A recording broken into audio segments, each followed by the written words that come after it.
మీ ఎలాంటి వ్యాపార ప్రకటనలకైనా వెంటనే మా ఛానల్ సంప్రదించండి. ప్రస్తుతం మనతో పాటు ప్రముఖ ఆధ్యాత్మికవేత్త ఆస్ట్రాలజర్ బ్రహ్మశ్రీ సుభాష్ శర్మ గారు మనతో ఉన్నారు. గురువు గారితో మాట్లాడతాం. నమస్కారం గురువు గారు. శ్రీమాత్రేనమండి. సో జూన్ నెల విశేషంగా కర్కాటక రాశి వాళ్ళకి ఎదురయ్యే లాభ నష్టాలు మంచి చెడులు ఏ విధంగా ఉండబోతున్నాయి, వీళ్ళు ఎలాంటి జాగ్రత్తలు తీసుకోవాలి గురువు గారు? తప్పకుండా తెలియజేస్తున్న ముందుగా వీక్షిస్తున్న ప్రేక్షకులందరికీ శ్రీమాత్రే నమః, శ్రీ గురుభ్యో నమః. నమో దేవ్యై మహాదేవ్యై శివాయై సతం నమః. నమ ప్రకృత్యై భద్రాయై నిహతాం ప్రణతాస్మిత. ముఖ్యంగా కర్కాటక రాశి వారికి జన్మస్థానంలో గురువు మారబోతూ ఉన్నాడు. ఈ జూన్ 1వ తారీఖు నుంచి కర్కాటక రాశిలోకి గురువు జన్మస్థానంలో ప్రవేశిస్తున్నాడు కాబట్టి అంత ఆశించినటువంటి ఫలితాలు ఉండవు. గురువు ఉచ్చస్థానంలో ఉన్నప్పటికీ కర్కాటక రాశిలో జన్మస్థానంలో ఉంటున్నాడు కాబట్టి కాస్త ఇబ్బందులు, అంటే మధ్యమ ఫలితాలు అనేటటువంటి అంటే తక్కువ అని చెప్పలేము, అంత ఎక్కువ అని చెప్పుకోలేము, మధ్యమమైనటువంటి ఫలితాలు ఉంటూ ఉంటాయి. అంటే ఒక రోజులో కావాల్సిన పని 2-3 రోజులు పొడిగించుకోవడము, లేదు అని అంటే కనుక మనం ఏదైతే అనుకుంటామో అది ఆలస్యం జరగడము, ఇలాంటివి ఎదురయ్యేటటువంటి అవకాశాలు కర్కాటక రాశి వారికి ఎక్కువగా ఉంటూ ఉంటాయి. తద్వారా అలాగే కర్కాటక రాశి జాతకంలో పుట్టినటువంటి జాతకుల యొక్క స్వభావం కనుక చూసుకున్నట్టయితే విశేషంగా వీళ్ళు ఆకర్షణీయమైనటువంటి రూపం కలిగినటువంటి వారుగాను, అలాగే వీళ్ళు తమ మాటలతో మెస్మరైజ్ చేసేటటువంటి విధానంగాను ఉండేటటువంటి వారిలో కర్కాటక రాశి వారు ఒకరు అని చెప్పవచ్చు. వీళ్ళు కర్కాటక రాశిలో పుట్టినప్పటికీ పుట్టుకతోనే అనేక కష్టాలు, అనేక ఇబ్బందులు అనుభవిస్తూ ఉంటారు. ఒక స్థాయికి వచ్చేసరికి, అంటే దాదాపు 18 ఏళ్ళు దాటిన తర్వాత వీళ్ళ జీవితంలో స్థిరపడేటటువంటి అవకాశాలు ఎక్కువగా కనిపిస్తూ ఉంటాయి. అలాగే ముఖ్యంగా వీళ్లకు కర్కాటక రాశి వారికి చిన్ననాటి నుండే ఎన్నో కోరికలు, ఎన్నో ఆశలతో ఉంటూ ఉంటారు. అంటే తమ గోల్ని రీచ్ కావాలి, అనుకున్నది సాధించాలి అనేటటువంటి ఆశలు చాలా మట్టుకుంటూ ఉంటాయి.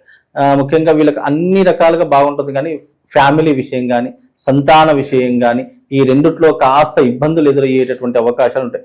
కష్టపడతారు, కానీ కెరియర్లో ముందుకు వెళ్ళాలి అనేటువంటి ఆలోచన వచ్చినప్పుడల్లా వీళ్ళు వెనక్కి పడిపోతూ ఉంటారు. బికాస్ కర్కాటక రాశిలో పుట్టినటువంటి జాతకులు ఆశ్లేష నక్షత్రంలో పుడుతూ ఉంటారు. కాబట్టి వీళ్ళకి ఏంటంటే వీళ్ళు పుట్టుకతోనే సర్పజాతకంతో పుడుతూ ఉంటారు. కనుక మీ జాతకంలో గనక ఆశ్లేష నక్షత్రం అయి ఉండి కాలసర్ప దోషం ఉంటే కనుక మీ జీవితం ఎప్పుడూ కూడా ఎదుగుదలకు, అభివృద్ధికి తోడ్పడకుండా ఉంటుంది. మీరు ఎంత పైకి వెళ్ళినా మళ్ళీ అక్కడి నుంచి కిందికి పడిపోతూ ఉంటారు కర్కాటక రాశి వాళ్ళు. కనుక అలాంటి సందర్భాలు ఏవైనా మీ జీవితంలో ఎదురైతే తప్పకుండా ఆశ్లేష బలి తప్పకుండా చేయించుకునే ప్రయత్నం చేయండి. అలాగే ఈ యొక్క మాసంలో గురువు ఇప్పుడే చేంజ్ అవుతున్నాడు, అంటే జూన్ 1వ తారీఖు రోజునే చేంజ్ అవుతున్నాడు కాబట్టి రాబోయేటటువంటి రోజుల్లో కాస్త జాగ్రత్తగా ఉండాలి. మోసాలు విపరీతంగా జరుగుతూ ఉంటాయి.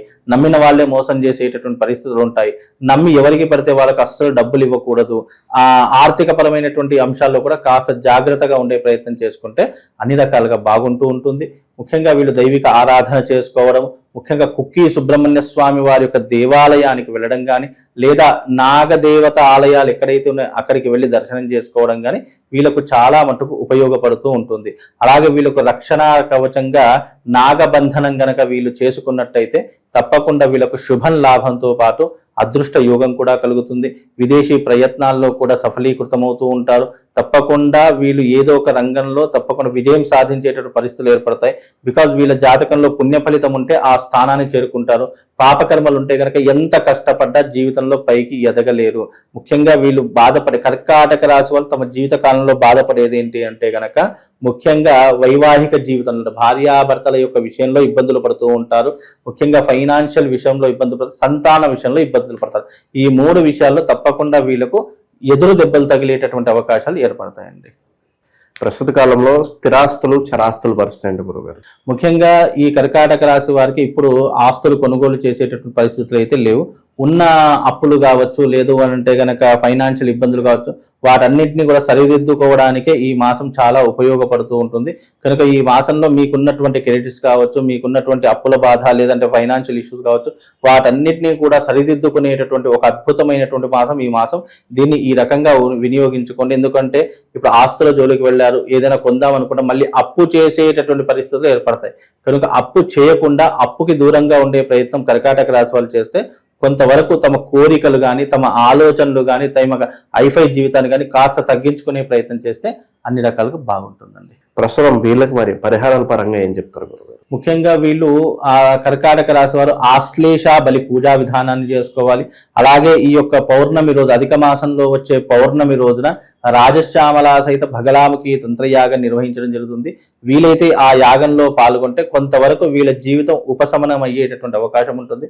రాబోయేటటువంటి రోజుల్లో ఏదైనా గండాలు, ఆపదలు, ఇబ్బందులు ఉన్నా కూడా వీటి ద్వారా తొలగిపోతుందండి. గురుగారు, జూన్ నెల ప్రత్యేకంగా విద్యార్థులకి అంటే స్కూల్స్ కావచ్చు, కాలేజెస్ కావచ్చు, మళ్ళీ ఓపెన్ అవుతూ ఉంటాయి, అడ్మిషన్స్ సీజన్ అని చెప్పుకోవచ్చు మనకి. అవునండి. మరి సంవత్సరం అంతా విద్యార్థులకు అద్భుతంగా కలిసి రావాలంటే స్టూడెంట్స్ కోసం ప్రత్యేకంగా ఒక మంచి రెమెడీ అన్న తెలియచేయండి. విద్యార్థులకు కావాల్సింది ఏంటి? జ్ఞానము, అలాగే తెలివితేటలు, విద్యా అర్హత, అలాగే విద్యకు అధినాయకులు సరస్వతి అని చెప్తూ ఉంటాము.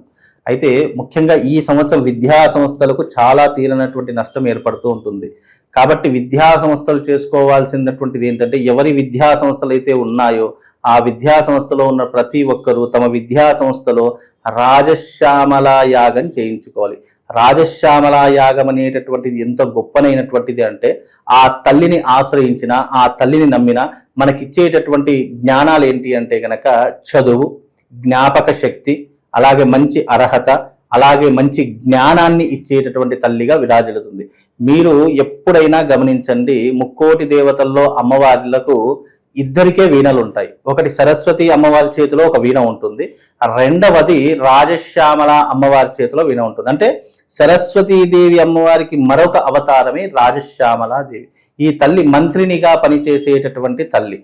అంటే ఈ లలిత అమ్మవారికి మంత్రినిగా, శ్రీచక్రంలో సంచరించేటటువంటి అధిష్టాన దేవతగా, కదంబ వనవాసిని అని పేరు పెట్టేటటువంటి తల్లి ఈ యొక్క అమ్మవారు. ఈ అమ్మవారిని ఎవరైతే ఆరాధిస్తారో, ఎవరైతే పూజిస్తారో వాళ్లకు విద్య గాని, వివేకం గాని, ఆలోచనలు గాని, తెలివితేటలు గాని, అలాగే మంచి జ్ఞాపక శక్తి, మేధాశక్తి కావాలి అని అంటే తప్పకుండా ఈ యాగం చేయించుకోవాలి. అలాగే విద్యా సంస్థలు అందరికీ కూడా జూన్ మాసంలో ఓపెన్ అవుతూ ఉంటాయి, అంటే తెరుచుకుంటూ ఉంటాయి. ఈ విద్యా సంస్థల ప్రతి ఒక్కరూ కూడా తప్పకుండా తమ విద్యా సంస్థలో సంవత్సరానికి ఒకసారైనా ఈ యాగం చేయించుకోవాలి. ఎందుకంటే ఆ విద్యాస్థానంలో చేసుకోవడం వల్ల సరస్వతీదేవి, రాజశ్యామల అమ్మవారు ఆ యొక్క ఆ స్థలంలో కొలువు తీరుతూ ఉంటుందట.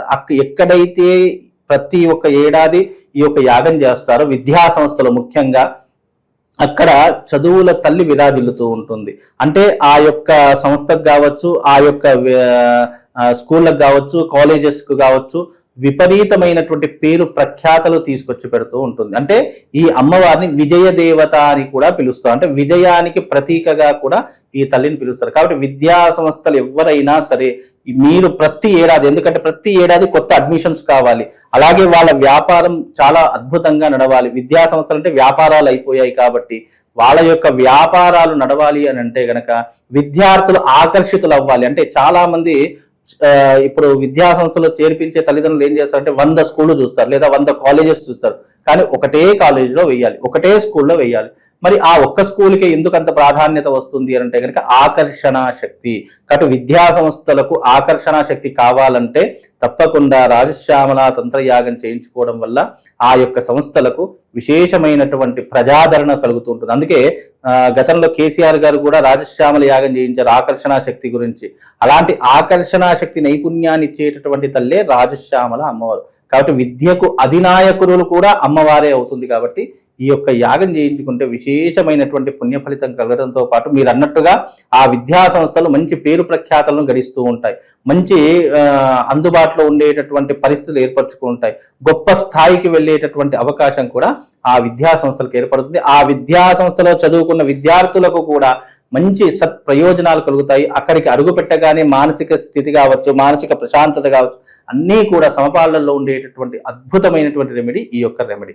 కాబట్టి ఇది చేసుకోవడం వల్ల విశేషమైనటువంటి ప్రజాదరణతో పాటు ఆకర్షణ శక్తితో పాటు విద్యార్థులకు బుద్ధి, జ్ఞానము, వివేకము అన్ని కూడా కలుగుతాయండి. మంచి విశ్లేషణ అందించారు, ధన్యవాదాలు.